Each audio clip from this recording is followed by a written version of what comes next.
Très chers téléspectateurs des 14 TV Gabon, bonsoir, soyez les bienvenus pour ce flash d'information du lundi 27 janvier 2025 dans le magistère universel. Le dimanche 26 janvier 2025, l'Église universelle célébrait le 6e dimanche de la parole de Dieu institué par le Saint-Père le 30 septembre 2019 afin de se pencher sur l'importance des Saintes Écritures. Aussi, avant de reciter la prière de l'Angélus, le pape François s'est arrêté sur l'évangile de Saint Luc tout en invitant les fidèles réunis place Saint-Pierre à reconnaître en Jésus le Fils de Dieu, notre Sauveur, et à se tourner avec confiance vers Marie, Mère de Dieu, notre Mère, pour qu'elle nous aide à reconnaître le visage du Fils de Dieu, mais encore à le redécouvrir avec un nouvel émerveillement et ressentir dans notre cœur une joyeuse certitude.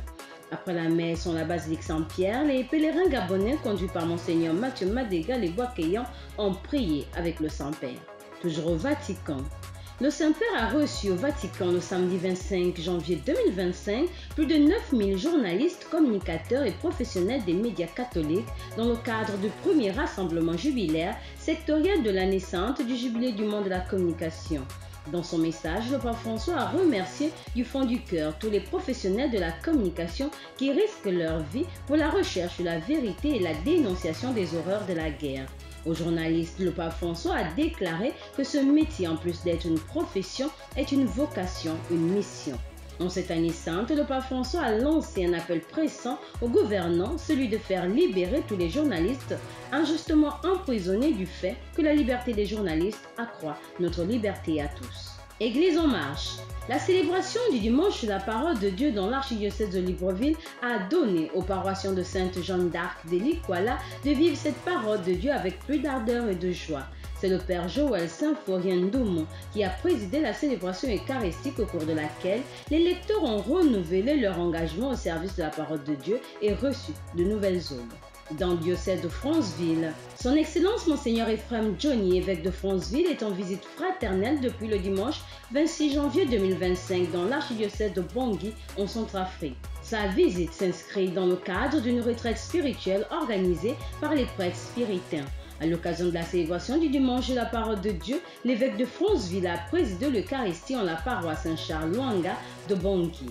En commentant les textes du jour, Monseigneur Ephraim Johnny a invité les parents à amener leurs enfants à l'église afin qu'ils grandissent dans la foi, de telle sorte qu'ils puissent répondre l'appel du Seigneur avec plus de facilité. Ce fut le samedi 25 janvier 2025 que s'est achevée dans le diocèse de Franceville la célébration de la semaine de prière pour l'unité des chrétiens. Une rencontre qui a été célébrée à la paroisse Saint-Joseph Mukasa en présence des fidèles de 4 paroisses catholiques de la ville de Franceville.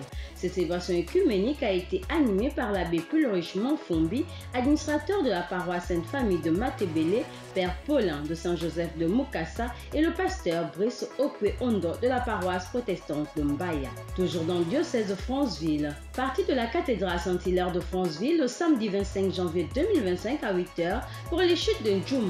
Les membres du mouvement scout et guide catholique du diocèse de Franceville ont vécu une journée de recollection autour de la marche, la célébration eucharistique, des ateliers et bien d'autres activités. Cette rencontre appelée Randonnée des routiers avait pour thème « Quel avenir pour nos mouvements des jeunes dans notre église ?» et animateur principal, Abbé Gildas David Ocei Somme.